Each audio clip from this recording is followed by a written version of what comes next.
มึงเออสำนีฮอดาวสวัสดีทุกคนครับไก่เราตาเย่งวันเอาเครื่องเชียร์ปอนปลาโหนงนะวันเอาเครื่องเชียร์ได้ขโมยแล้วนะตามมึงกลายกันเอาใหญ่ปอนตาหัวนะวันเอาแกปะทูเราตาเนี่ยกับแกปะทูสอนเชี่ยมนะแกปะทูมีดัดหลอดกันนะมีดิบกุศลนะมาหมักละมวยกระเตียนขนาดแล้วนะอันนี้ปลาทูหมักขมิ้นนะครับ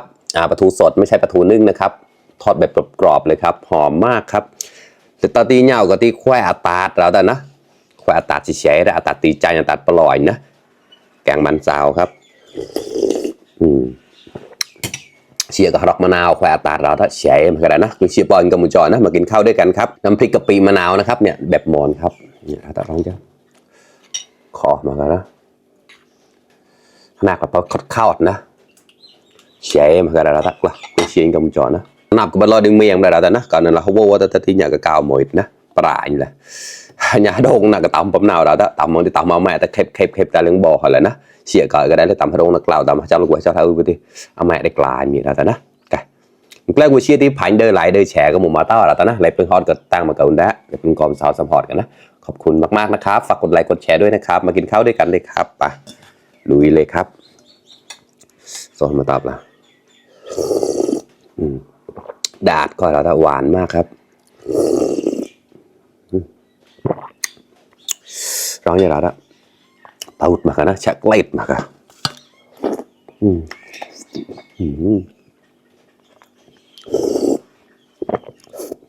เจ้าคุณเจ้ามันอร่อยมาน้ำพริกกะปิมะนาวกระดาษตอนคุณเจ้าพาวีกันนะ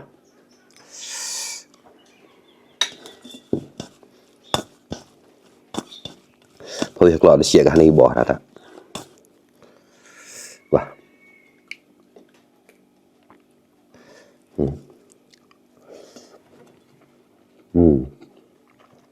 เราเนาะอร่อยมาก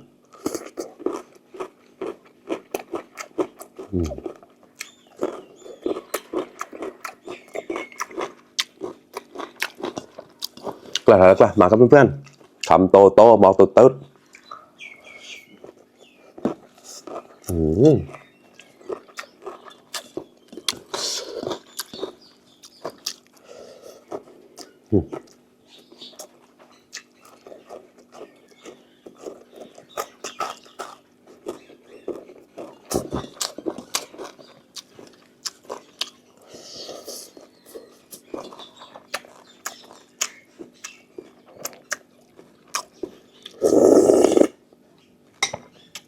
พอ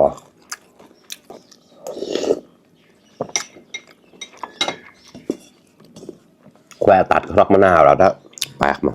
เฉยโด่งเนี่ยละทวีกลอยอยู่เช้าเสียเมาเลยเด้เสียงได้เอาหมดมี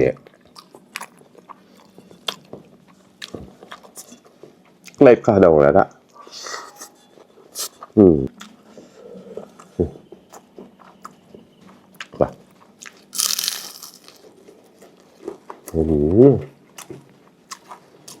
โซนค่ะกรอบมาก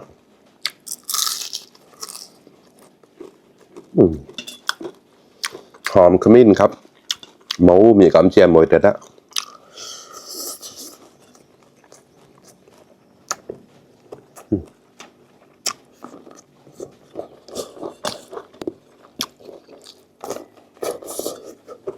ดอกมะนาวเปลือยเก้าแล้วนะมาจุดตำกุ้งแห้งลงไปด้วยนะครับ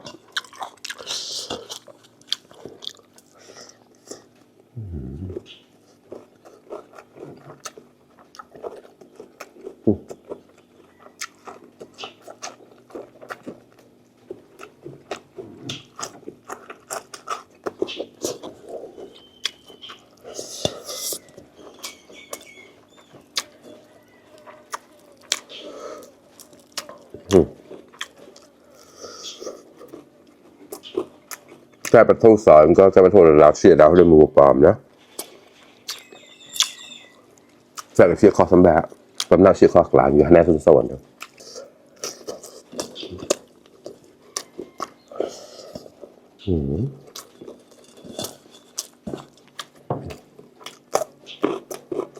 เฮ้ย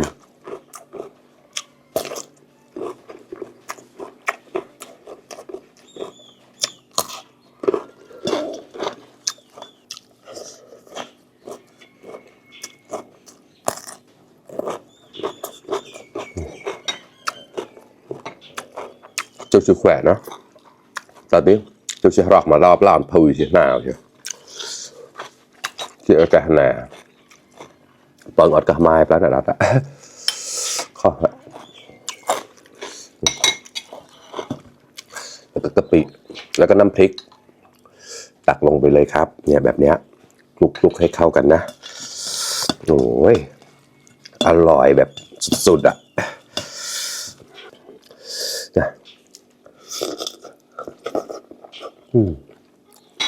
ก็เล็ดมาขนาดนั้นแล้วช้อนอย่าตัดหนกนะ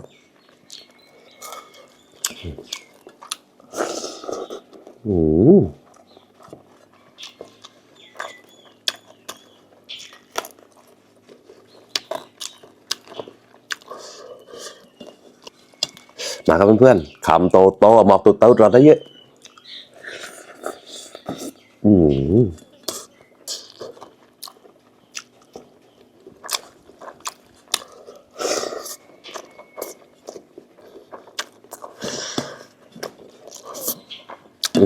รับนิดนะ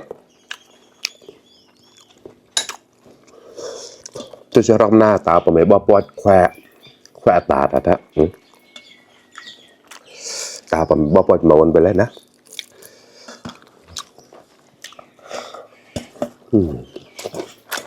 หรือสตันจะรักมะนาวกับแควตาจะไม่ชิวหรือเขาไม่เนี่ยแล้วนะขอคุกว่า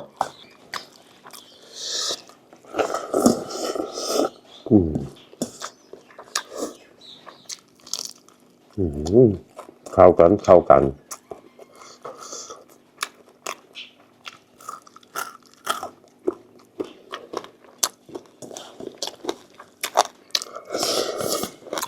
เป็นเมนูข้าวบดหม้อนะครับเพราะอะไร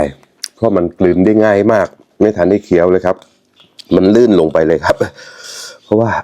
แกงมันซาวมันจะออกมันจะคล้ายๆมันมีเมือกมีอะไรเขาเรียกว่าอะไรแบบลื่นๆนะปลายตัวนึงแกะหมดละ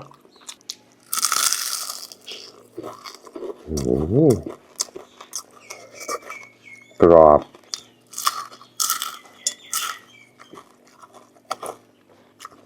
อันนี้เขาเรียกว่าปลาหมักขมิ้นนะครับปลาทูหมักขมิ้นแล้วก็ใส่เกลือและผงนัวนิดนึงหมักไว้ประมาณ15 นาทีก็ได้เอามาทอดกรอบๆแบบนี้อร่อยมากครับ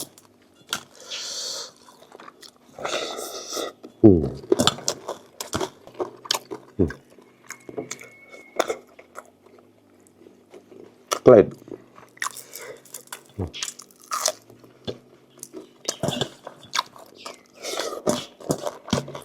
แม่แบบน่าได้หายเลยทอดในเป็นโซนอย่างเงี้ยทอดแบบกรอบประมาณเนี้ย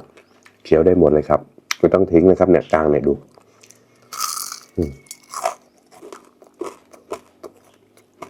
มันฟินอ่ะอร่อย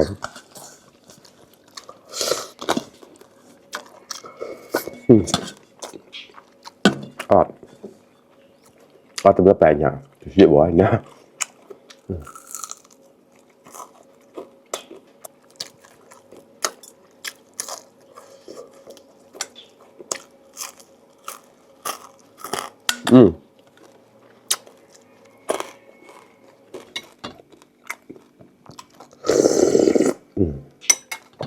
ขอ